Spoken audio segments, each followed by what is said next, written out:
तारीख की रात को 2 बजे बाबा साहब के स्टैचू को हटाने के लिए जेबीसी मशीन मंगाई गई, प्लेटफॉर्म तोड़ा गया और बाबा साहब के स्टैचू को जो पुरानी संसद है उसके बैक साइड में जो रास्ता पार्लियामेंट लाइब्रेरी का गुरुद्वारा रकाबगंज की ओर खुलता है वहां पर बाबा साहब के स्टैचू को ले जाया गया और 16 तारीख को वहाँ सारे 15 स्टैचू महात्मा गांधी, बाबा साहब अम्बेडकर, महात्मा फूले, बिरसा मुंडे, शिवाजी मराठा और महाराणा प्रताप, इनके सबके स्टैचू जो है वहाँ पर शिफ्ट कर दिए गए। तो लोगों में जन आक्रोश पैदा हुआ। हमने इस चीज को बहुत हमें गहरा दुख हुआ और मैंने तुरंत पार्लियामेंट में अंदर जाने के लिए, पास बनवाने के लिए कहा 6 तारीख को। तो मुझे बाबा साहब के स्टैचू को जो हटाया गया है, जो न्यूज आई है, न्यूज निशा ने आधे घंटे की जो रील बनाकर लोगों में चेतना जगाई, लोगों को अवगत कराया किस प्रकार से इन मूर्तियों को हटाया जा रहा है, वो मैंने देखी। और 6 तारीख को मैं पार्लियामेंट गया और लेकिन अंदर पास बनाने के लिए इजाजत नहीं दी, मैं अंदर नहीं जा सका। लेकिन उसी दिन 6 तारीख को हमने चिट्ठी लिखी कि ये स्टैचू क्यों हटाया गया। बाद में हमें अखबारों के और टीवी मीडिया के माध्यम से बताया गया कि सरकार का इसमें कोई लेने देने नहीं। स्पीकर महोदय ने 16 जून 2024 को एक बयान दिया कि संसद ने स्टैचू को, जितने भी स्टैचू लगे हुए उन सबको हटाने का निर्णय दिया। अरे संसद का तो अधिवेशन 16 मार्च 2024 को, उसके बाद हुआ नहीं, तो संसद ने कब डिसीजन ले लिया? आप झूठ बोल रहे हैं, गुमराह कर रहे हैं। इसलिए हमने कहा आपको माफी मांगनी होगी, लेकिन उन्होंने ये अपना काम जारी रखा और ट्रेन सबके स्टैचू ले जा दिए। जहाँ बाबा साहब का विशाल काय जो स्टैचू था 3 मीटर 66 सेंटीमीटर का तो स्टैचू है और 12 फुट का कम से कम जो प्लेटफॉर्म है वो तोड़ दिया और उसकी जगह 6 फुट के प्लेटफॉर्म पर बाबा साहब को अनादर तरीके से वहाँ मूर्ति को लगा दिया गया। ये है अब इनका सीधा का सीधा ये है। जैसे आज जन समुदाय देख रहे हैं, जन सैलाब देख रहे हैं, इस जन सैलाब को देखते हुए उन्होंने निर्णय किया कि अम्बेडकरवादी 14 अप्रैल और 6 दिसंबर को जो पार्लियामेंट में आते हैं, इतना जन सैलाब आता है कि हम लोग बाबा साहब की मूर्ति पर जाने के लिए घंटों इंतजार करते हैं। उस सब चीज को रोकने के लिए ये जो जन चेतना जागी है आज अम्बेडकरवादियों में, इसको कैसे रोका जाए? ये मनुवादी सरकार जो है मोदी जी की, उन्होंने कहा ये स्टैचू ही हटा दो, ना स्टैचू रहेगा। उनका कहने के अनुसार ना बांस रहेगा, ना बांसुरी बजेगी, ना यहाँ स्टैचू रहेगा, ना यहाँ लोग आएंगे, ना स्टैचू पर श्रद्धा सुमन अर्पित होगी। इन्होंने सोचा कि जो यहाँ सैकड़ों की तादाद के अंदर जो पार्लियामेंट स्टेज के ऊपर दोनों साइडों में जो हमारे स्टॉल लगते हैं, जनता आती है, अपना लिटरेचर लाते हैं, फ्री बांटते हैं, भोजन फ्री बांटते हैं, हर प्रकार की सुविधा देते हैं। इस जन सैलाब को रोकने के लिए बाबा साहब का ये स्टैचू को हटाने का षड्यंत्र रचा गया है। मैं आपको ये बताना चाहता हूँ आप लोगों की भीड़ को देखते हुए कि बाबा साहब के स्टैचू को आपने हटाया है, हम इसे बर्दाश्त नहीं करेंगे। इसके लिए हमें जो भी शांतिपूर्ण प्रदर्शन करना पड़े, अपना विरोध करना पड़े, हम वो करेंगे। आज ये जो प्रदर्शन है ये एक सांकेतिक घटना है और इसके बाद जो होगा उसकी जिम्मेदारी सरकार की होगी। हमारा काम है सांकेतिक धरना देने के बाद देश में ऐसा पैगाम, ऐसा हम नैरेटिव बनाएं कि राज्य राज्य में, हर जिले में, हर आदमी अपने अपने स्तर पर जो है इसका विरोध करे। ये आज पैगाम दे रही है आपकी भीड़। मैं इतना खुशी हूँ हर आदमी से भीड़ को देखते हुए, इस जन सैलाब को देखते हुए, आप लोगों की उमंग, आप लोगों का जोश देखते हुए मैं ये देख रहा हूँ कि सरकार अगर नहीं जागी, सरकार नहीं जागी, ये मनोवादी लोग इसी तरीके का हमारे साथ में, अगर हमें दुख के साथ नहीं बड़े गर्व के साथ करें, हम इसके लिए हर प्रकार की कुर्बानी देंगे, हम पीछे नहीं हटेंगे। तो आज मुझे बताया गया अखबारों के माध्यम से, टीवी के माध्यम से पता चला क्या कि ये पुरानी पार्लियामेंट में जो बाबा साहब का स्टैचू या और महान हिस्से के स्टैचू लगे हुए थे, वहाँ कार पार्किंग बनानी है, कार पार्किंग बनानी है नए एमपी के लिए। हम इसकी भर्त्सना करते हैं, निंदा करते हैं। अब मैं आपको बताऊं, अगर कार पार्किंग का आपने प्रावधान करना तो स्टैचू उठा के करोगे, अपमानित करके करोगे, किसी को दंडित करोगे। ये सारे समाज की भावना बोल रही है कि आपने बाबा साहब को अपमानित किया। संविधान में बाता कि अपमान को हम बिल्कुल नहीं सहेंगे, नहीं सहेंगे, नहीं सहेंगे। क्या हमें किसी भी प्रकार की कितनी भी कुर्बानी करनी पड़े, हम ये नहीं सहेंगे। अगर तुम्हें कार पार्किंग बनानी थी तो जब ये नई पार्लियामेंट बन रही थी उस वक्त आपने बिल्डिंग प्लान सैंक्शन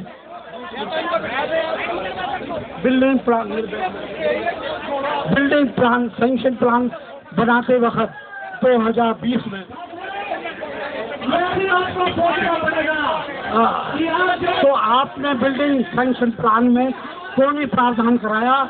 अगर किसी की भूल हुई है तो इसके लिए रिस्पॉन्सिबिलिटी फिक्स ना की जाए, बल्कि उनके खिलाफ कंडक्ट में कार्रवाई करके लीपापोती ना करें, उनके खिलाफ क्रिमिनल केस नेग्लिजेंस का, डेरिलिक्शन ऑफ ड्यूटी का चार्ज लगा के उन्हें सर्विस से डिसमिस किया जाए। डिसमिसल से कम हमें कुछ नहीं चाहिए, क्योंकि सेक्रेटरी जनरल लोकसभा ने क्यों नहीं प्रावधान किया बिल्डिंग प्लान सैंक्शन कराते वक्त? क्यों नहीं मल्टी स्टोरी बिल्डिंग बनाई 3 मंजिल नीचे 2 मंजिल ऊपर, तो वहाँ 1000 कारों को पार्किंग करने की व्यवस्था होती, ये स्टैचू नहीं हटाए जाते। तो इसका मतलब है ये सरकार दूरंदेशी नहीं है, ये सरकार इर्रेस्पॉन्सिबल है।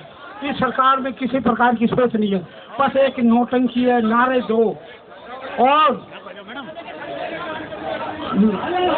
ये नौटंकी करती है, नारे देती है और हिंदू मुसलमान के झगड़े पैदा करती है। तो आपको मैं ये बता दूं, ये बिल्डिंग प्लान, कोई भी बिल्डिंग प्लान बिना कार पार्किंग के अप्रूव नहीं हो सकता। तो ये किसकी जिम्मेदारी है? CPWD ने ही नक्शा बनाया, CPWD ने ही सैंक्शन दी, CPWD ने नई पार्लियामेंट बनाई और CPWD का ही काम है कंप्लीशन देना।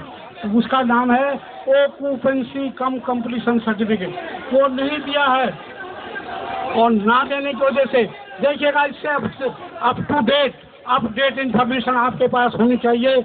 आज के हिंदुस्तान टाइम्स में सूचना मिली है, जो नए अभी जिन्होंने आज चुनाव हो रहा है, 11 बजे है, संसद में चुनाव हो रहा है स्पीकर लोकसभा का, और हमें अर्थमेटिक के हिसाब से मालूम है तो निवर्तमान स्पीकर हैं लोकसभा ओम बिरला, वो ही दोबारा चुनकर आएंगे, जिनकी वजह से ये सारा कांड हुआ। ऐसे ही इर्रेस्पॉन्सिबल स्पीकर को दोबारा चुनने जा रहे हैं, देश का दुर्भाग्य होगा ये। लेकिन मैं ये कहता हूँ, अगर हमने इसका बदला नहीं लिया तो ये और भी आगे बहुत कुछ करेंगे, और भी आगे बहुत कुछ करेंगे। इसलिए ये जन सैलाब, आपकी हाजिरी ये गवर्नमेंट को संदेश देती है, अभी भी वक्त है बाबा साहब के स्टैचू को जहाँ था वहीं लगाया जाए। मैं आपको नारा देता हूँ, बाबा साहब के स्टैचू को वहीं लगाओ, वहीं लगाओ। बाबा साहब के स्टैचू को वहीं लगाओ। बाबा साहब के स्टैचू को, बाबा साहब के स्टैचू को, बाबा साहब के स्टैचू को अगर आपने नहीं लगाया तो देश में ऐसे ही जन सैलाब आपका विरोध होगा। मैं आज दावे के साथ कहता हूँ, ये सरकार बंद तो गई है, ये बैसाखियों पे खड़ी है, ना जाने 4 महीने चले, 6 महीने चले, साल चले, इस सरकार को, इस पार्टी को घासल पे लाना होगा, नहीं तो ये बाबा साहब के मिशन को और बर्बाद करेंगे। आपको आपकी जो संख्या ये बता रही है, इनके कान खोल रही है। अभी तो हमने 240 पे आपका आंकड़ा रोका है, अगली बार आप 40 भी जीत के नहीं आएंगे, 40 भी संसद में जीत के नहीं आएंगे। बीजेपी के लोग कान खोल कर सुन ले, ये जन सैलाब आपका मैसेज दे रहा है। अगर बाबा साहब के साथ में आपने धोखा किया है, बाबा साहब के साथ, बाबा साहब को आपने जो है आपने अपमानित किया, हम उसका बदला लेके रहेंगे। आपको सरकार से भी हटा के रहेंगे और आप जितनी चाल चल रहे हैं, हम हर चाल का जवाब देंगे। आपकी चाल अब कामयाब आने वाली नहीं है। ये स्लोगनबाजी बंद करो। और इस तरीके का, अब मुझे एक बात बताते हुए खुशी हो रही है। देखिएगा, हम लोगों की स्टडी इतनी डीप है, मेरी स्टडी इतनी डीप है कि जब 16 तारीख की रात को 8:45 पर स्पीकर लोकसभा, निवर्तमान स्पीकर श्री 108 कहूँगा मैं, उसने एक स्टेटमेंट दी कि ये संसद ने हटाई है। मुझे अधिकार है कि मैं स्टैचू को हटा सकता हूँ। ये स्टैचू 1964-65 में 1964-65 में आदरणीय बीपी मौर्य के नेतृत्व में 3,65,000 लोगों ने जेल भरी थी। और जब तक ये मांग हमारी पूरी नहीं हुई स्टैचू लगाने की, तब तक हमारा आंदोलन जारी रहा। जैसे आज आप तादाद दिखा रहे हैं, हम ये फिर अपेक्षा करते हैं, हमें अनुमान लग जाए अगर सरकार अभी भी नहीं जागी तो कब जागेगी, इस जन सैलाब को देखते हुए कि बाबा साहब के स्टैचू को वहीं लगाओ। 2 अप्रैल 1967 को इस बाबा साहब के स्टैचू को सर्वपल्ली राधाकृष्ण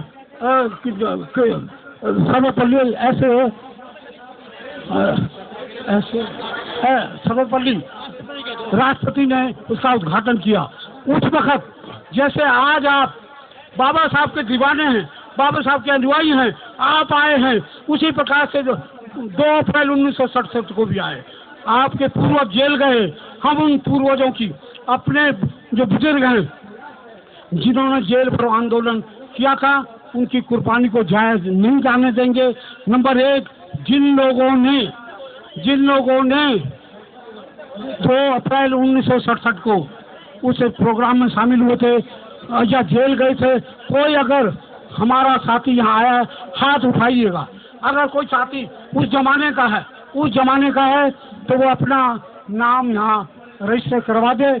मेरा ये कहना है, जब हम प्रदर्शन को लेकर गिरफ्तारी देने जाएंगे, अगर आवश्यकता हुई तो पहली पंक्ति में वो हमारे बुजुर्ग सम्मानित सदस्य बाबा साहब के अनुयायी, वो पहली पंक्ति में पंचशील का झंडा लेके चलेंगे। हम उनका स्वागत करेंगे, उनके गले में माला डालेंगे। अगर कोई है तो कृपया करके हाथ उठाइए। देखिएगा, एक शख्स का नाम मुझे अच्छा लग रहा है, मुझे इनके नाम आए, कृपया करके अपना नाम अता पता दे दीजिएगा, ताकि हम पहली पंक्ति में अपने उन बुजुर्गों का, जिन्होंने कुर्बानी दी, मेहनत करी और इस प्रोग्राम में शामिल हुए। मैं भी जेल जाने वालों में था, लेकिन पुलिस ने मेरे को अंडर एज होने की वजह से हटा दिया गया। तो फिर बाबा साहब का जब स्टैचू लगा 2 अप्रैल 1967 को, डॉक्टर एस राधाकृष्ण को मैंने सलामी दी। मैं भी उनमें से एक हूँ।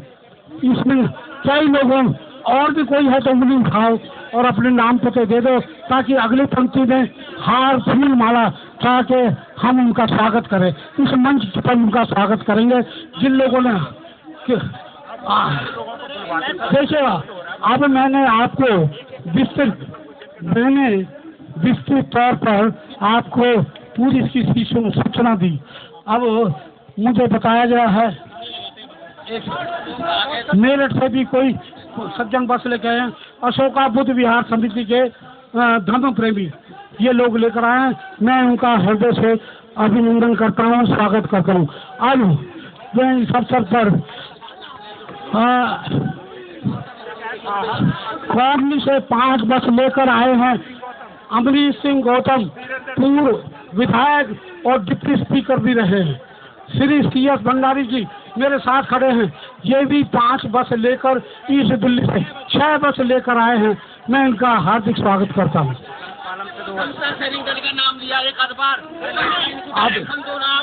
देखिएगा, समता सैनिक दल का मैं बार बार सहयोग देने के लिए आपकी हाजिरी को देखते हुए नमन करता हूँ।